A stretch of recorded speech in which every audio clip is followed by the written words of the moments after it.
ইতিহাসের পাতা থেকে বলছি, আপনি ইতিহাস পড়ে দেখেন। এই যে আমরা আমাদের সন্তানদেরকে এই জেনারেল শিক্ষা নামে যে শিক্ষাটা দিচ্ছি, এই শিক্ষাটা কারা আবিষ্কার করেছে? মানুষ করেছে, এটা তো বুঝলাম। কোন মানুষরা করেছে? কোন মানুষ? আমাদের দেশের হাফিজ জি হুজুর রহমতুল্লাহ আলাই করে গেছে, হ্যাঁ? শাইখুল হাদিস আল্লামা আজিজুল হক সাহেব রহমতুল্লাহ আলাই করে গেছে, মুফতি ফজলুল হক আমিনী রহমতুল্লাহ আলাই, শামসুল হক ফরিদপুরি রহমতুল্লাহ আলাই। তো মানুষ তো এই শিক্ষাটা আবিষ্কার করলো। এরা কারা? এদের পরিচয় যদি আমি বলি আপনারা মনে কষ্ট নিবেন না? মনে কষ্ট নিয়েন না, আমি ইতিহাসের পাতা থেকে বলছি। আমরা যেই জেনারেল শিক্ষাটা আমাদের সন্তানদেরকে দিচ্ছি, এই শিক্ষাটার গোড়া হচ্ছে ব্রিটিশরা। ব্রিটিশরা এই শিক্ষাটা আবিষ্কার করে রেখে গেছে। কারা? ব্রিটিশ, ইংরেজরা। এই ব্রিটিশরা যখন নাকি এই উপমহাদেশে এসেছিল, এই উপমহাদেশে তারা বণিকের বেশে এসেছে, ব্যবসায়ীর বেশে। আসার পরে এখন এই উপমহাদেশের লোকজন জিজ্ঞাসা করলো তোমরা কারা? ইংল্যান্ড থেকে এসেছে। কোত্থেকে? ইংল্যান্ড থেকে জাহাজে করে যখন নাকি নোঙ্গর গাড়লো এখানে, ওই সময় তো ভারত, পাকিস্তান, বাংলাদেশ সহ সব একসাথে ছিল না, এই উপমহাদেশ ছিল। তো এখন এই হিন্দুস্তানে যখন তারা আসলো, তো এদেরকে জিজ্ঞাসা করা হলো তোমরা কারা? বলে যে আমরা ব্রিটেন থেকে এসেছি, ইংল্যান্ড থেকে এসেছি, আমরা তোমাদেরকে বাণিজ্য শিক্ষা দিব, ব্যবসা শিখাবো, অর্থনৈতিক ডেভেলপ করার জন্য। তো তখন সবাই তাদেরকে সাদরে গ্রহণ করে নিয়েছে। মাশাআল্লাহ, তারা খুব ব্যবসা বাণিজ্য করছে, হিন্দুস্তানের মানুষ খুব খুশি। অল্প কিছুদিন পরে দেখা গেল জাহাজ বোঝাই করে করে ওরা ব্যবসায়িক পণ্যের পরিবর্তে অস্ত্র নিয়ে আসছে, অগ্নেয়াস্ত্র, জাহাজ বোঝাই করে করে। জিজ্ঞাসা করা হলো কি ব্যাপার, তোমরা না ব্যবসা শিখাইতে এসছো, তো জাহাজে করে করে এমন বড় বড় অগ্নেয়াস্ত্র কেন আনছো? তো ওরা বলে তোমাদের জানের নিরাপত্তার জন্য, তোমাদের জানের নিরাপত্তার দরকার, এই জন্য অস্ত্রের প্রয়োজন, অস্ত্র নিয়ে আসলো। এর কিছুদিন পরেই তাদের আসল চেহারা প্রকাশ পেয়ে গেল। এই অস্ত্রগুলো সব হিন্দুস্তানিদের বিরুদ্ধে ধরে তারা শাসন ক্ষমতা হাতে নিয়ে নিল। 1 বছর নয়, 2 বছর নয়, 200 বছর ব্রিটিশরা এখানে শাসনের নামে শোষণ করেছে। কত বছর? 200 বছর। আমি আপনাদের কাছে জানতে চাই, 200 বছর শাসন করলো, এখন গেল কই? ওরা কই এখন?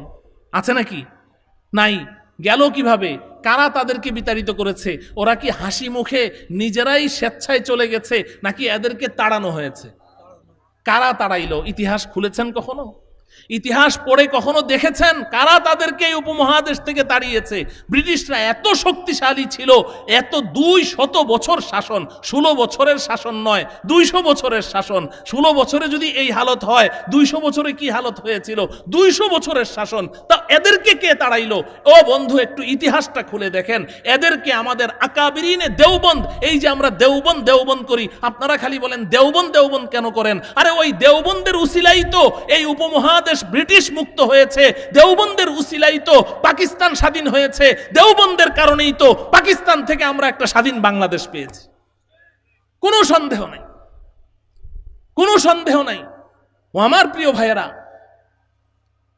শাহ আব্দুল আজিজ মুহাদ্দিসুদ দেহলভী রহমতুল্লাহ আলাই দিল্লির জামে মসজিদের মিম্বারে দাঁড়িয়ে একটা ওপেন একটা ফতোয়া দিলেন যে আমি আব্দুল আজিজ আজকে থেকে ফতোয়া দিচ্ছি, এই ব্রিটিশদের হাতে এই হিন্দুস্তানের মুসলমানদের জান, মাল, ইজ্জত, আবরু এবং ঈমান কোনো কিছুই নিরাপদ নয়। অতএব ব্রিটিশদের বিরুদ্ধে সশস্ত্র যুদ্ধে অবতীর্ণ হওয়া এটা মুসলমানদের উপরে ফরজ। উনি এই ফতোয়া দিলেন, আর মুসলমানরা পঙ্গপালের মতো ব্রিটিশদের বিরুদ্ধে ঝাঁপিয়ে পড়েছে। হাজার হাজার মুসলমান রক্ত দিয়ে শাহাদত বরণ করেছে।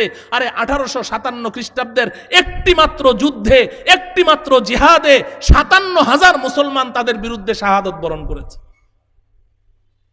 1864 থেকে 67 পর্যন্ত মাত্র 4 বছরের ব্যবধানে এই ব্রিটিশরা এই উপমহাদেশের, এই হিন্দুস্তানের একেবারেই শীর্ষস্থানীয় মাথার মুকুট উলামায়ে কেরাম, আল্লাহওয়ালা বুজুর্গানে দ্বীন, এই সমস্ত আলেমদেরকে 14,000 আলেমকে ধরে ধরে তাদেরকে মেরে তাদের লাশগুলোকে গাছের ডালে ডালে ঝুলিয়ে রেখেছিল।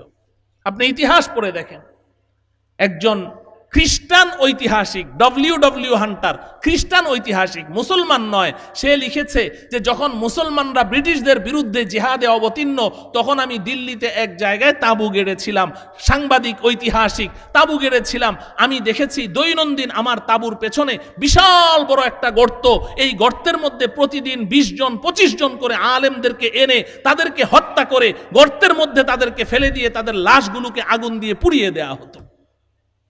ও আমার প্রিয় ভাই, এইভাবে এই উলামায়ে কেরাম, দারুল উলুম দেওবন্দের প্রতিষ্ঠাতা কাসেম নানতুবি রহমতুল্লাহি আলাইহি, হাজী ইমদাদুল্লাহ মুহাজিরে মক্কি রহমতুল্লাহি আলাইহি, কুতবুল ইরশাদ হযরত রশিদ আহমদ গঙ্গোহী রহমতুল্লাহি আলাইহি, শাইখুল হিন্দ মাহমুদ হাসান দেওবন্দি রহমতুল্লাহি আলাইহি, আওলাদ রাসূল শাইখুল আরবি ওয়াল আজম সৈয়দ হুসাইন আহমদ মদনী রহমতুল্লাহি আলাইহি, এরও পূর্বে হাফেজ জামিন শহীদ রহমতুল্লাহ আলাইহি, শাহ ইসমাইল শহীদ রহমতুল্লাহি আলাইহি, সৈয়দ আহমদ শহীদ বালাকোট রহমতুল্লাহি আলাইহি, এদের নাম পড়ে দেখেন, এরা সবাই ব্রিটিশদের বিরুদ্ধে সশস্ত্র যুদ্ধের সেনাপতি ছিলেন, তারা যুদ্ধ পরিচালনা করেছেন।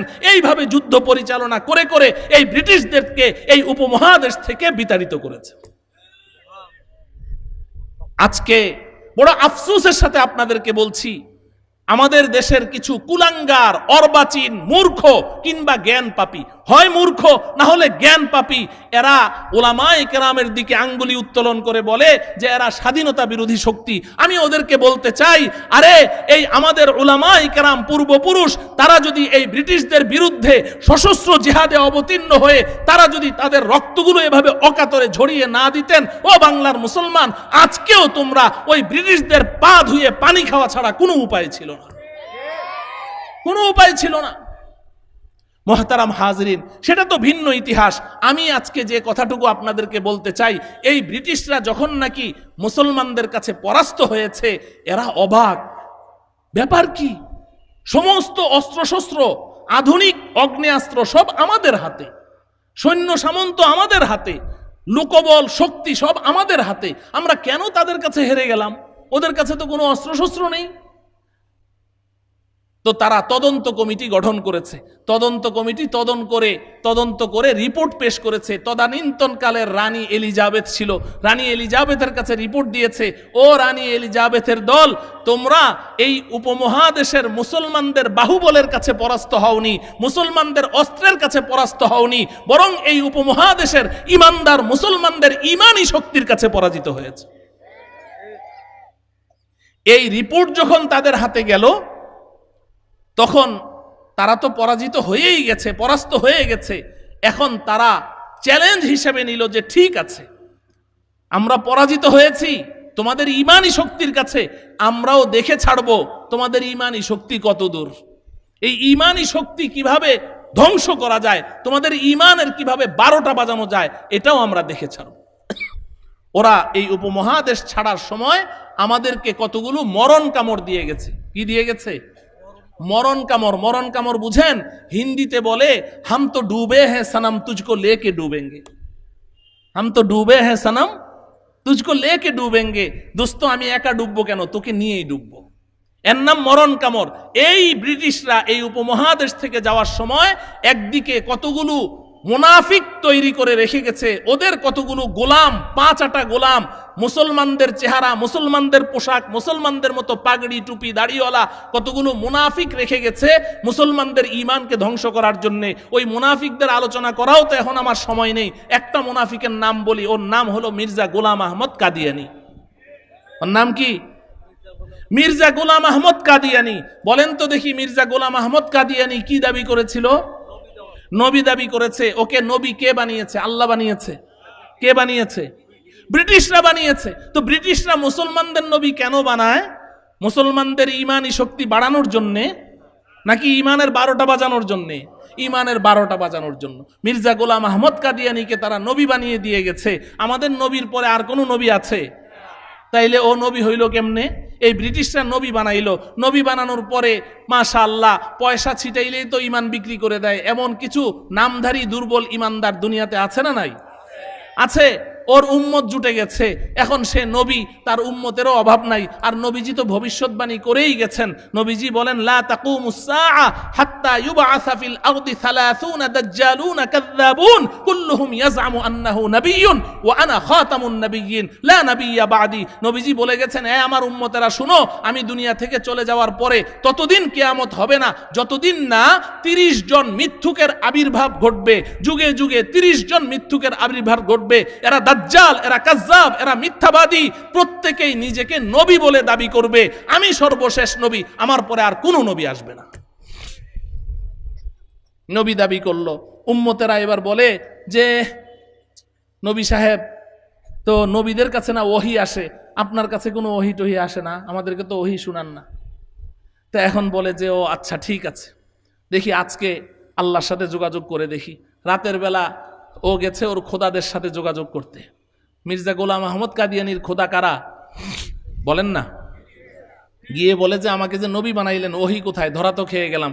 নো প্রবলেম, দাঁড়াও দিচ্ছি। পরের দিন এসে বলে যে, তোমাদের দরখাস্তের ভিত্তিতে আমি আল্লাহর কাছে আবেদন করেছি, আল্লাহ পাক গতকালকে প্রথম আমার উপরে আয়াতটা নাজেল করেছে, তো তবে আয়াতটা ইংরেজিতে এসেছে। ওর কাছে ওহী কি আসে? ইংরেজি ভাষায়। তো ওর প্রথম ওহী আমি ওর বইয়ের মধ্যে পড়েছি, ওর কাছে প্রথম ওহী এসছে, ও Mirza Ghulam Ahmad, though all man should be angry but Allah is with you, he shall help you, word of God can not exchange. নাউজুবিল্লাহ পড়বেন না? এটা হলো ওর কাছে বলে প্রথম ওহী। Though all man should be angry, পৃথিবীর সব মানুষ যদি তোমার বিপক্ষেও চলে যায়, but Allah is with you, আল্লাহ তোমার সাথে আছে। He shall help you, word of God can not exchange, আল্লাহ সাহায্য করবে, তো আল্লাহর কথা পরিবর্তন হয় না। এত বড় একজন মুনাফিক, ডাহা, মিথ্যাবাদী, যার চরিত্রের ঠিক ছিল না, ওকে আল্লাহ নবী বানাতে পারেন? একটা মরণ কামড় দিয়ে গেল। এমন আরো কতগুলো মুনাফিক রেখে গেছে, সবার আলোচনা এখন করা সম্ভব না, আমি বুঝানোর জন্য বলছি। আর 2 নম্বর যেটা আমি বুঝাতে চাচ্ছি সেটা হলো, তারা যাওয়ার সময় এই উপমহাদেশের মুসলমানদেরকে একটা গিফট দিয়ে গেছে, গিফট, একটা হাদিয়া। ওই গিফটটার দিকে আপনাদের দৃষ্টি আকর্ষণ করছি। সেই গিফটটা কি জানেন? ওরা একটা শিক্ষা সিলেবাস প্রণয়ন করে রেখে গেছে। শিক্ষা সিলেবাস, এই সিলেবাসটা প্রণয়ন করে, পুরা শিক্ষা কারিকুলাম প্রণয়ন করে উপরে বড় বড় অক্ষরে লিখে দিয়ে গেছে যে আমরা একটা শিক্ষা সিলেবাস এখানে রেখে গেলাম। এই শিক্ষা সিলেবাসে হিন্দুস্তানের যে সন্তানরা এই সিলেবাস পড়াশোনা করে গড়ে উঠবে, ওরা রঙ্গরূপে হবে হিন্দুস্তানি, কিন্তু ওদের মন মস্তিষ্ক হবে আমাদের ইংরেজদের মতো। ওই শিক্ষা সিলেবাস, ওই ব্রিটিশদের রেখে যাওয়া উপহার আর গিফট, এটাকে আমরা যুগের পরিবর্তনে কিছু পরিবর্তন করে, মোটিফাই করে আমাদের প্রিয়তম সন্তানদেরকে আমরা জেনারেল শিক্ষা নামে এখন স্কুল, কলেজ, ইউনিভার্সিটিতে পড়াচ্ছি। আপনারা খুশি হইলেও যা, না হইলেও তা, এটাই হলো ইতিহাস। মুহতারাম হাজরিন, এখন আমাদের করণীয় কি? আপনি বলবেন যে হুজুর, তো আপনার কথা থেকে রেজাল্ট কি আসলো? আমি ওই কথাটুকু বলে কথা শেষ করে দিচ্ছি। ও আমার প্রিয় ভাই, আমি এ কথার অর্থ এটা বুঝাচ্ছি না যে না, জেনারেল শিক্ষার কাছে ধারেও যাওয়া যাবে না। না, ওই শিক্ষাটা তো আমাদের লাগবে। এই পৃথিবীটা চালাইতে হলে ডাক্তার লাগবে, ইঞ্জিনিয়ার লাগবে, পাইলট লাগবে, প্রকৌশলী লাগবে। লাগবে কি লাগবে না বলেন? বড় বড় কৃষিবিদ লাগবে। আগে তো খেতে সারা বছরে ফসল হইতো একটা, এখন বছরে 4টা ফসল হয়। এগুলো তো কৃষিবিদদের মাধ্যমেই হয়েছে। আর এই যে বড় বড় কালভার্ট এবং বড় বড় হাইওয়ে যে রোডগুলো হচ্ছে, আপনার এই ফ্লাইওভার, এগুলোর জন্য বড় প্রকৌশলী লাগবে। তো বিমানে চড়ে হজে যাচ্ছেন, বড় বড় প্রকৌশলী লাগবে। হ্যাঁ, এই জেনারেল শিক্ষা, এটারও প্রয়োজন আছে, কিন্তু আমার প্রিয় ভাই, এটা মূল্যবান হবে, এটা প্রশংসিত হবে। কখন প্রশংসিত হবে? যদি এই জেনারেল শিক্ষা এটাকে ওহীভিত্তিক শিক্ষার মাধ্যমে এটাকে কন্ট্রোল করা হয়। আসমানি শিক্ষা যদি জেনারেল শিক্ষাটাকে কন্ট্রোল করে, তাহলে এটা প্রশংসনীয়।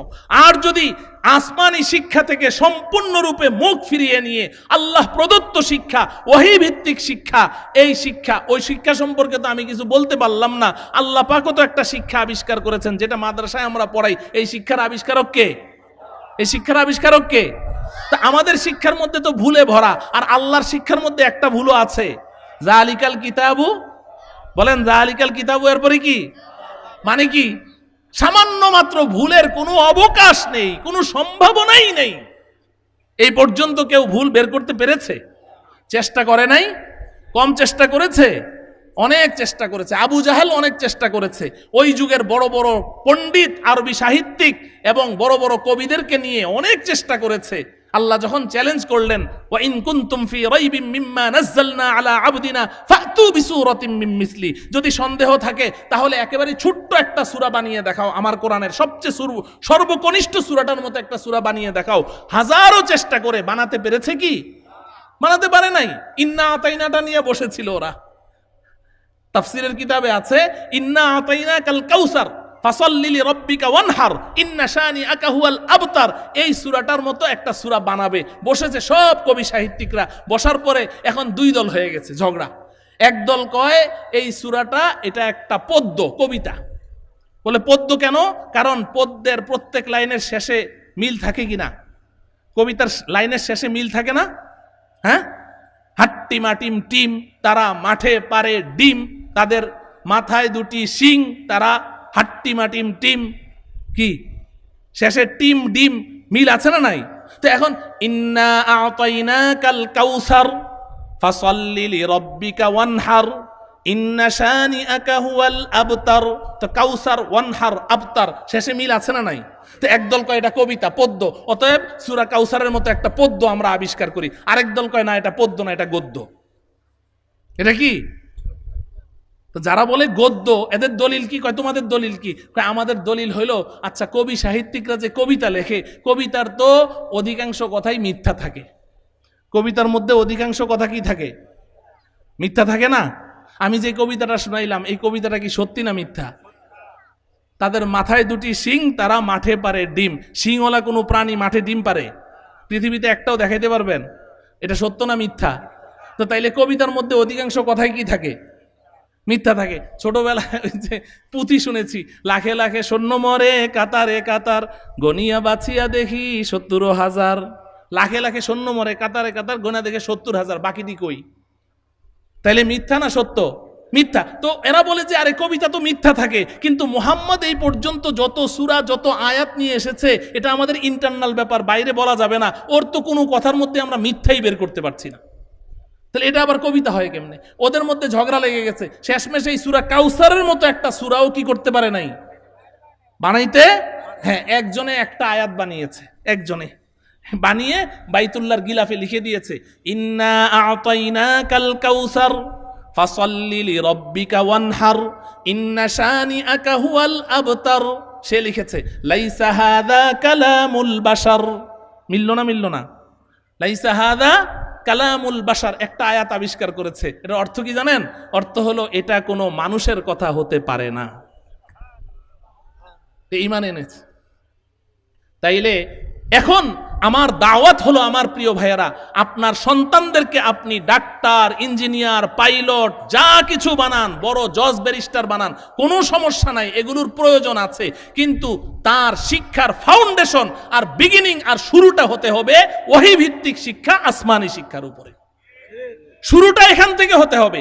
এখান থেকে হওয়ার পরে তার মস্তিষ্কে যখন সে আল্লাহকে চিনবে, জান্নাত জাহান্নাম চিনবে, পরকাল চিনবে, আখিরাত চিনবে, মা বাবার মর্যাদা সম্পর্কে জানবে, সব কিছু মানবিক শিক্ষা সব অর্জন করার পরে এবার যদি তাকে আপনি জেনারেল শিক্ষায় শিক্ষিত করেন, এটা হলো প্রশংসনীয়। আমি এটার উদাহরণ দেই। সকালবেলা আপনি এক বল পান্তা ভাত খেয়েছেন, এতগুলো কাঁচা পেঁয়াজ আর শুকনা মরিচ, পোড়া মরিচ দিয়ে মেখে পান্তা ভাত খেলেন।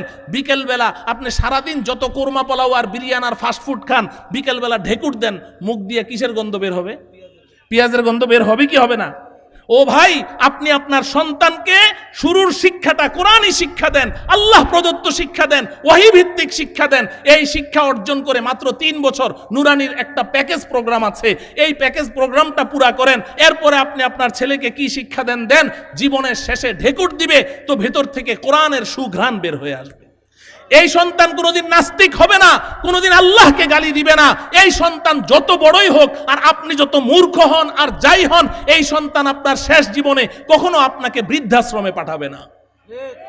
আমি বৃদ্ধাশ্রমে গিয়ে দেখে এসেছি, আমি চাপাবাজি করছি না, আপনি যান দেখে আসেন। বৃদ্ধাশ্রমে কোনো হাফেজে কোরআনের মা বাবাকে আপনি আবিষ্কার করতে পারবেন না, বৃদ্ধাশ্রমে কোনো আলেমের মা বাবাকে পাবেন না, কোনো ইমাম খতিব তো দূরের কথা, মসজিদের নগণ্য খাদেম মাত্র 5-6 হাজার 10 হাজার টাকা বেতন দিলে সভাপতির ঘুম হারাম হয়ে যায়, ওই খাদেমের মা বাবাকেও বৃদ্ধাশ্রমে আপনি পাবেন না।